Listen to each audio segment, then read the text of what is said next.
and welcome to What's Possible, Next Level Thinking with World-Class Coaches. I'm so happy to have my friend and colleague here today, Lisa Zagarmi. Welcome, Lisa. Hi, Eileen. Thanks for having me. Absolutely. So I have asked Lisa, what is really top of mind? What does she get excited about working with her clients with? And Lisa is an organizational psychologist as well as an executive coach, and obviously on the Silicon Valley Change executive coaching team. I said, when you're working with a client, what's that meaty issue that just gets you super pumped up? And the topic is office politics. And you may have read an article that Lisa and a colleague of her wrote for a Harvard Business Review. I have it here. I go old school, so I always print things out. And then, of course, like throughout, I've got it highlighted. So you might have a highlighted copy of all the fabulous goodies in here that Lisa has written. I want to tackle that because I do think office politics, it's something that we hear a lot about. Yeah. People don't know what to do with it. So before we really start swimming in this space, can you define what office politics is? Sure. So my colleagues and I define office politics as being able to successfully navigate the unwritten rules in an organization or on a team of how things get done and through whom. So this really often, Eileen, includes understanding the motivations of others at work and then using that knowledge to influence in ways that both enhance your personal interests, but hopefully also the organization's objectives. Yeah.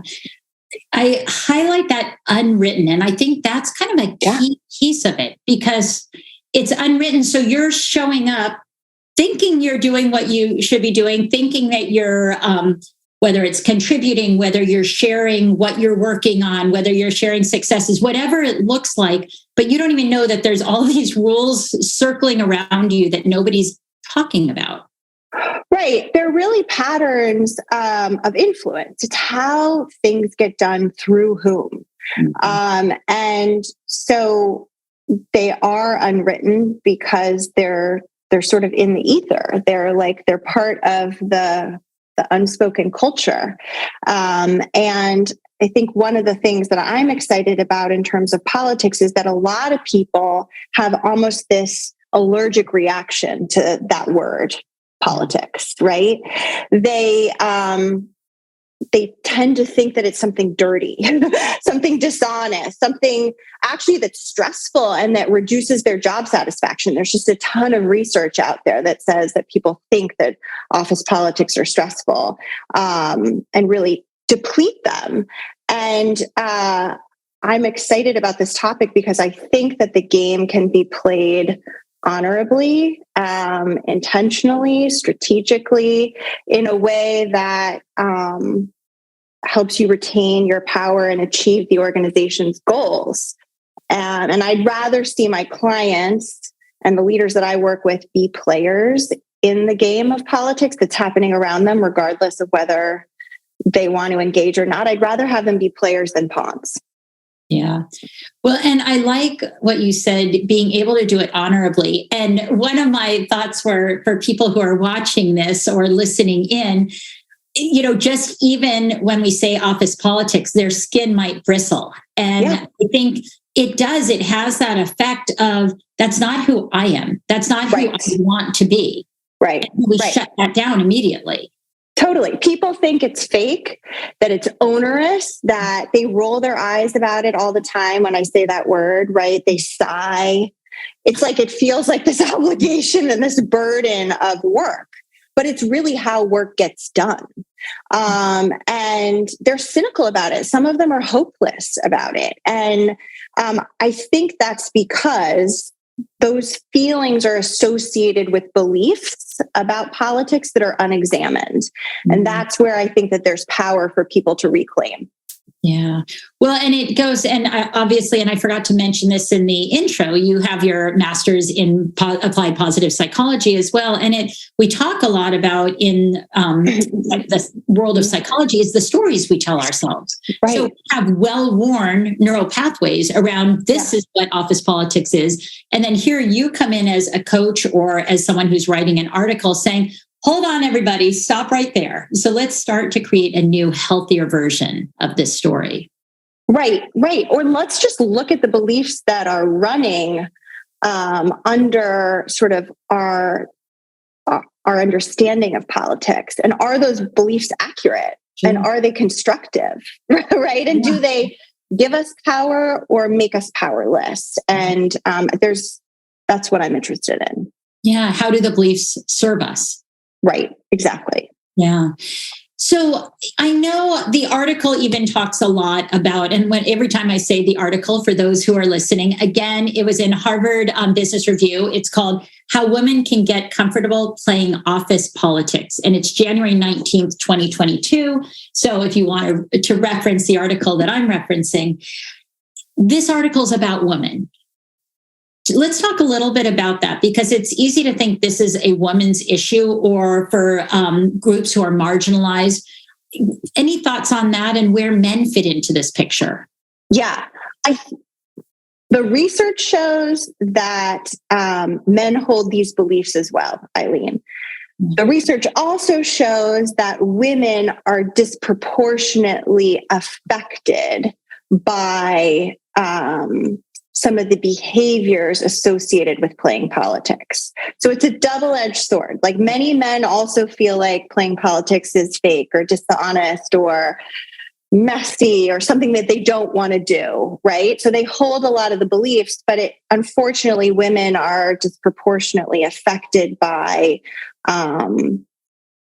playing the game. And by disproportionately, I mean they're disadvantaged. The system isn't set up necessarily to reward some of the behaviors that are helpful to them in playing the game. And I can talk more about that. Yeah. Do you want to jump in there a little bit more, or? I mean, I think it'll come out as we talk. One of the beliefs is really connected to there being penalties to playing politics. And women really, that's what I meant, are really penalized a little bit more for playing and displaying some ambition, right? The way that men are not. And that's just part of the facts. But what I want to do is put people in a position of influencing that or knowing how they want to work with that rather than feeling victimized by it. Sure. Well, and I could see where that could be tough. As a coach, you might see something going on in the world of the leader who you're coaching, and you want to be able to have them show up in a way where they are, whether it's advocating for themselves, knowing who has the influence, how to present, and at the same time, I would imagine sometimes your client might be hesitant because of those penalties. And so do you have any stories you might be able to share with a client who has come to you where they've had kind of this aha moment, and then not only the aha moment, but they were able to shift how they showed up, shift behavior in a way? Sure. Yeah. I mean, I think, so this is one of the beliefs that inhibits us playing politics well, which is the penalties are too great if I'm a woman. The penalties are too great if I play. And the mindset shift we want women to make is like, I prioritize my growth. So what I mean by the penalties is that being ambitious or displaying assertiveness or being self-promoting for women specifically is penalized sometimes in our organizations, in our cultures, and there's a ton of research to back that up. And we know that if people don't advocate for their contributions and their career, that nobody else will. So the mindset shift really here is to prioritize your growth. And to recognize that there are serious consequences for not advocating for yourself. And so what we try to do is to help people understand What's their plan B if they are penalized, right? Who are their allies? How are they strategically bringing in their contributions? And really knowing what their options are if things don't work out here. So there is specific and terrific research by Carol Dweck, and you probably know this, Eileen, on sort of prioritizing a growth mindset and what that does in offsetting the costs of negative stereotypes. And I don't want to go too deep into the research, but what we try to do is to help women really prioritize their growth and say that that's probably what you care about most. At certain times in your career, you have to understand the trade-offs, right? Like if you need a paycheck and you need benefits, like exactly. Then you're not going to prioritize your growth right now, right? You need to be safe. Yeah. Right. But not stifling your ambitions, but being open-eyed about the costs and the potential consequences and penalties of being assertive is important. And you have to know that you have alternatives and allies and something to do if it doesn't work out.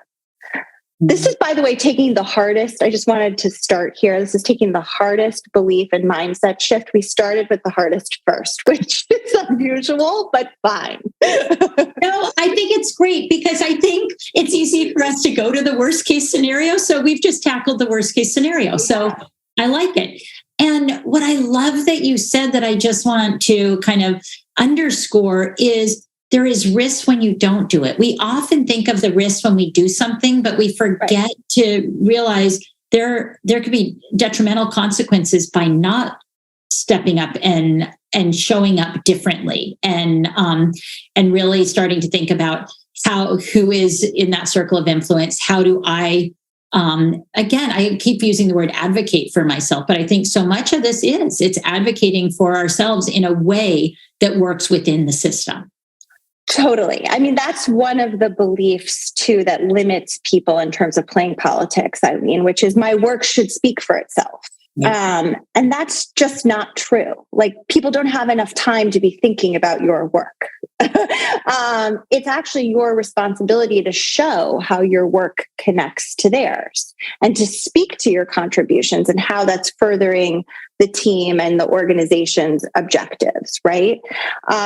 So just to think that your good work will be noticed it's just not a reality of our work lives these days.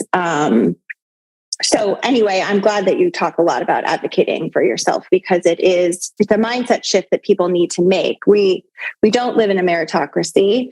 We live in a culture of communication, right? And what gets talked about gets noticed. So it's your job really to connect your value and your work to others' work. And to what others need. And I love the story that you shared.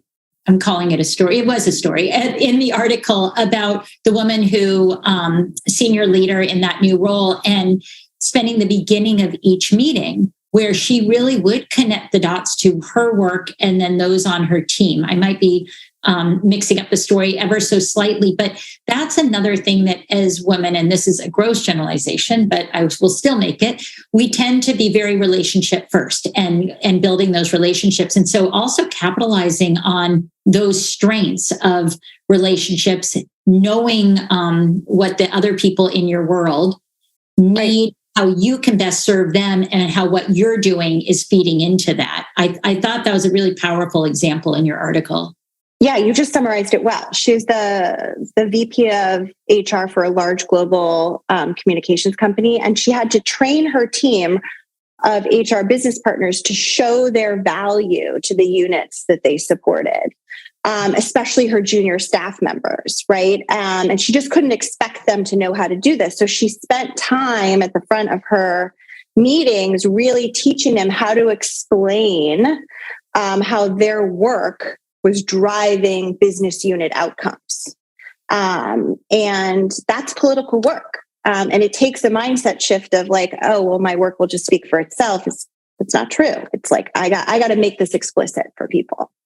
Yeah, that definitely makes sense. And again, this is not a professional word, but it feels less icky that way when you're doing that. And you're also looking at it as from the lens of, and both of us are trained on Shift Positive. And when we're looking at turning stakeholders into allies, that's also what you're doing when you are connecting your work to the work of others. And so it's that, I think it was one of those Tom Cruise movies, the one with baseball, help me help you. And that's what you're kind of doing. You're helped by me sharing what I'm doing and connecting it to your world and how that raises you. We become allies of one another. We become allies. And, I think it does get to what you talked about, which is it removes hopefully some of the ick if you are being authentic about how your contributions are supporting others, right? And how it's not only your intentions and your work, but it's really how, it's how like you're authentically supporting the objectives of yourself, like your values and your intentions, but also the team and the organization. I think authenticity just across the board, it's like you can't go wrong when you're authentic, if you show up in that space and people can feel it and know that your intentions ideally are aligned with the organization, with the team, whoever you're. I think you're more negatively impacted by office politics if you don't know what you stand for. So when I talk about being authentic, I really talk about what do you stand for? What do you have the courage to advocate for? What do you care about?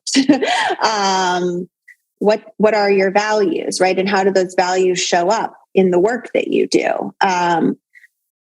The mindset shift that people often say, like, it's inauthentic to play politics. Like, it just feels fake to me. And that's because I think you probably don't know enough about what you stand for so that you actually can play politics and advocate and connect the dots on the things that you care about and what the organization needs, right? You're being paid to have a point of view. And that's the mindset shift on it's inauthentic. You're being paid to have a point of view and others care about it. But you have to be clear enough about what it is. And you have to be able to articulate the for, right? And advocate for something rather than against something. And that's what is easier to do. It's to say, like, I'm not that. I don't like that. Rather than to say, well, what do I care about? What do I want to see happen in this business unit and this team? Yeah. Well, and to do a plug for executive coaching, which I think it's just a natural right here, is that's where a coach really does make a huge difference, is helping you uncover and be abundantly clear about what you stand for, what your values are. And then the one other piece in there that you didn't mention, but I think it probably because it goes without saying, is confidence. Then being able to present with confidence, because you do have that inner knowledge and strength that this is what I believe in. And I've been hired, they're paying me to come here and, hopefully make the organization better. And that doesn't happen by keeping it all inside. Right. Yeah. It's very true about coaching, helping us come to that awareness about, what we stand for. Yeah. Oh, I could talk about this topic all day. I say that every time I finish these because it's just so interesting. We'll do a part 2. So, Lisa, we typically end by playing a game called 1, 2, 3. Those are our written rules for this. I'm going to now take some unwritten rules. And because we were talking about things you might not be aware of, and now I'm going to change up the game for us. I'm going to just ask you, what is one mindset shift you would like to see our listeners take away and an action they can take? Great. Okay. The takeaway message that I'd like to leave you with is that office politics are impacting you and your work experience, whether you participate in them or not. Mm-hmm. So I'd like to advocate for you to be a player versus a pawn. That's the takeaway. I do believe it's possible to feel energized versus depleted by office politics, Eileen. I do feel it's possible to play them authentically versus detached. And I do think it's possible to shape the system for collective good versus be victimized by the politics in an organization. So the takeaway action I think that people can do is to start by reflecting on your beliefs about being political and see if those beliefs are really serving you. See if those beliefs match some of the ones in the article that we talked about that tend to be limiters, both to someone's psychological health as well as their career progression. And then consider making one mindset shift that gives you more power and more freedom. Yeah, that's so great. It makes me think as you're talking, it's just almost, I feel like we need new words for it, which obviously we're not going to change everybody, calling it politics at work, because that is what people think of it as. But even if we each change the terminology in our own minds, it's that the power of words, because that word has that kind of scratch on a record feeling. And if you could just change the word in your mind of what you're doing, you might lean into it more. And I think that you do by examining your beliefs. You do that. You start to recognize, well, politics really isn't dirty. It's really, how am I engaging? Is it serving others? Is it serving the common good? And do I benefit others by detaching? Most often you don't. So there's a lot of beliefs that if we just look at those beliefs, I think you can start to advance, or evolve is a better way, evolve your association with that word. Yeah, love that. All right. One very, very final thought. So, I always want to think about, okay, well, what's in it for me? If I do all this, Lisa, what's in it for me? So my final question to answer that is, what's possible when someone learns to get comfortable with office politics? What is possible? Energy, I think, and impact. More energy because you're not depleted by the unwritten rules. You are actually helping write them. Wow. And more impact because you're getting more work done through the system. Oh, that is a great takeaway. Energy and impact. So if you want more energy, you want more impact, it is in your best interest to start learning how to effectively play in the political sphere at work. Thank you, Lisa Zagarmi. What a pleasure to be with you. Thank you for having me.